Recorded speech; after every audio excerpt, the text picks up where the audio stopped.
Hello' guys, good morning. আপোনালোকৰ খবৰ কেনেকৈ? আশা কৰিছোঁ ভালে হ'ব লাগে। মই মোটামুটি আছোঁ ভালেই, কিন্তু মোৰ দুদিনমান আগৰ পৰা জ্বৰ হৈ আছে আৰু ইমান ভাল পোৱা নাই। সেইকাৰণে গাইজ মই অলপ দেৰিকৈ উঠিলোঁ 6টা মানত আৰু এয়া ব্ৰাছ লৈ বাহিৰলৈ ওলাইছোঁ ব্ৰাছ কৰোঁ বুলি। দমকললৈ গৈছোঁ গাইজ। দমকলত গৈ দেখিলোঁ যে মায়ে কিবা দমকলৰ পাথৰ চাথৰ দি আছে। দমকল গৈতো কালি বনাইছিল দমকলটো, সেইকাৰণে মায়ে এতিয়া ৰাতিপুৱা পাথৰ দিয়া। আৰু মই ঘৰে ব্ৰাছ কৰি থাকোঁ। আমাৰ টিকলুটোৱে মোৰ মুখলৈ বাৰে বাৰে চাই ভাবিছে তাই কি কৰিছে, তাই একো বুজি পোৱা নাই। বাৰে বাৰে ঘূৰি মোৰ মুখলৈ চাই থাকে আমাৰ টিকলুৱে। আৰু মোৰ ব্ৰাছ কৰি হোৱাৰ পিছত মই পাগলৈ সোমাই দেখিলোঁ যে মোৰ মায়ে জলপান খজা ধৰিছে। জলপান লৈ ধুমধাম বাহিৰলৈ গ'লে বাহিৰত দেখিলোঁ যে মায়ে কাপোৰ চিলাই আছে পূৰা সুন্দৰকৈ। আৰু মই জলপানৰ বাতিলৰ পৰা গাহৰি নিচিনা গপ খাইছোঁ। আৰু টিকলুৱে মোক দেখি পেলাই এয়া মোৰ ওচৰলৈ চাপিছে।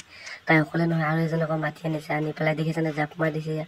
এয়া জাপ মাৰি পেলাই ওচৰলৈ আহিছে আৰু মই পূৰা গাহৰি নিচিনা গপ খাই আছোঁ। আৰু জলপানকেইটা সোনকালে খাই গাইছ মই ৰাস্তালৈ ওলাই আহিলোঁ আৰু ৰাস্তালৈ আহি পেলাই দেখিলোঁ যে কি সুন্দৰ যে বঢ়িয়া লাগিছে। এনেকৈ আহি থাকোঁতে শুনিলোঁ দূৰৰ অকণমান ট্ৰেক্টৰ হাল মাৰি আছে। ট্ৰেক্টৰটো বোলে কোনোবা নতুন আনিছে, তাকে চাবলৈ যাব ব'লক গাইছ। আৰু ট্ৰেক্টৰৰ ওচৰলৈ আনিলি গাইছ। মই ট্ৰেক্টৰৰ ওচৰলৈ এয়া পাই গ'লোহি আৰু ট্ৰেক্টৰখন আমাৰ মুকেশ দাই নতুন লৈছে, তাই নিজে হাল মাৰি আছে।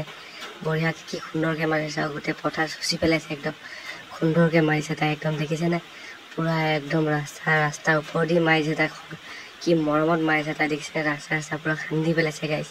সেয়া চাওক গাইছ, পূৰা আহি পেলাই মোৰ ওচৰত RPM মাৰে তাই ট্ৰেক্টৰ লৈ পেলাই। কি বঢ়িয়া ট্ৰেক্টৰ, নতুন ভৰি লগা ট্ৰেক্টৰ তাই নতুন। আৰু কিবা হাল মাৰা হ'ল, কিবা যাবলৈ ওলাইছে, মোক বাই বাই দি গৈছে গাইছ। চাওক গাইছ, মোৰ মিনি ব্লগ মই আজি ইমানতে ৰাখিছোঁ।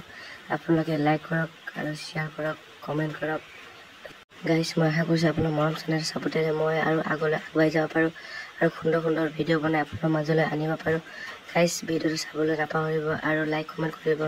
থেংক ইউ গাইছ, বাই বাই।